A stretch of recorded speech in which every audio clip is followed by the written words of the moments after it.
next one will be a city manager update. Mr. Freitag?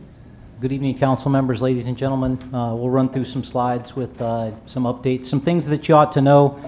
First of all, last year about this time we did some financial analysis of our peer communities, 15 across the state, specifically looking at where we ranked as far as state shared revenue per capita from the state, and also our average tax payment per resident across the state.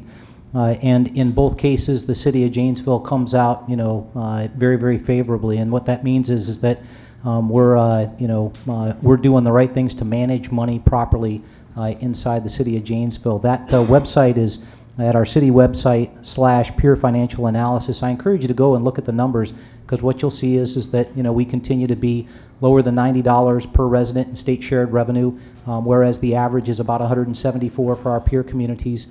So we're getting shortchanged there. There's not a lot of momentum or interest in the state to change that or to adjust that. Everyone recognizes that it's an unfair distribution based upon an old formula, but I encourage you to talk to your state representatives and legislators to affect change there.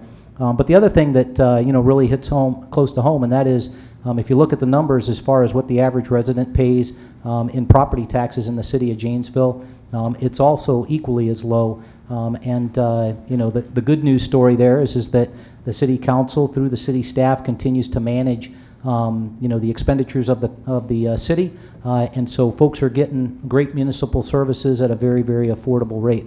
But again, that peer financial analysis is on our website, and I encourage you to check it out. Next thing that I think is important is the fire chief recruitment started today. Chief Jensen, as many folks know, has announced his retirement. He'll retire after the new year, and so we started a recruitment process earlier this summer.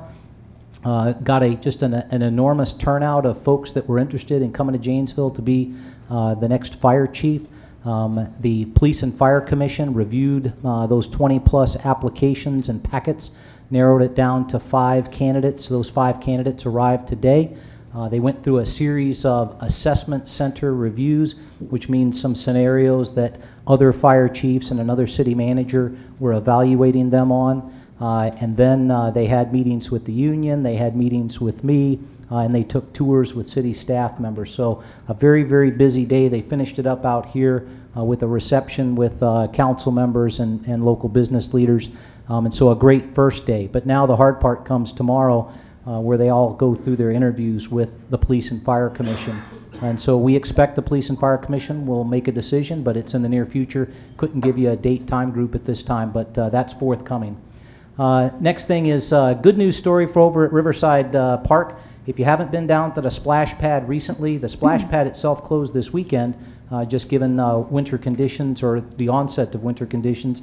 But the good news is that our Parks Department put up a new zip line for kids and I guess adults to enjoy, and then a second picnic grove down there by the splash pad. So good news story for Riverside Park again. And then last item on there is just an announcement for everybody's information, and that is that the CDA made their preliminary allocations for the 2016 CDBG funds for all the nonprofits that are operating in and around the city, and that was done here at the end of August. Something that I wanted to bring your attention to as far as what's on the website, and that is our fall winter activity guide, and that's produced by our recreation division. It's on our new city website. You can see the front cover there circled in blue. But if you want to know what's happening as far as recreation activities across the city, this is your one-stop shop for information. And it's not only for kids. That's what everyone seems to forget about when it comes to the recreation division. They take care of seniors, they take care of adults my age, they take care of adults much younger, and then they take care of all the teens and the kid activities, and they just do a great program across the city. And so if you want to get the electronic version, you can do that online, or if you want to pick up a hard copy, you can go downstairs the first floor here to our rec division customer service window, and they'll give you a free hard copy to take with you and peruse with your family at home. Any questions about that, you can call rec division at 755-3030. Some upcoming events that people should be aware of. As I said, lots of things always going on in Janesville. September 17th, we've got for Janesville's BA5 at the Rock County Historical Society beginning at 5 p.m. That's for members or non-members alike. You do have to pay a fee whether you're a member or a non-member, but a good opportunity to get out and socialize with business leaders in the community. September 18th, we've got Rec Night at Marshall Middle School. That's 7 to 9:30 p.m. September 19th, this is one of my all-time favorites, Pooch Fest at the Palmer Park Wading Pool. Bring your animals down and enjoy the water from 9 a.m. to 3 p.m. September 25th, Rec Nights at both Edison and Franklin Middle Schools, again from 7 to 9:30 p.m. September 26th, we've got Back to School Fun Run starting at 10 a.m. from the Riverside Park North Pavilion. Deputy City Manager Ryan McHugh will be leading that effort. September 26th, we got the WJJO Sonic Boom happening down at the regional airport, at the Southern Wisconsin Regional Airport from 11 a.m. to 11 p.m. And September 27th, we start hay rides in the park out at Riverside Park from 2 to 4:30 p.m. So lots of great activities going on around the area. Lastly, I encourage everybody to stay connected to the City of Janesville. Lots of information out there. You just got to access it.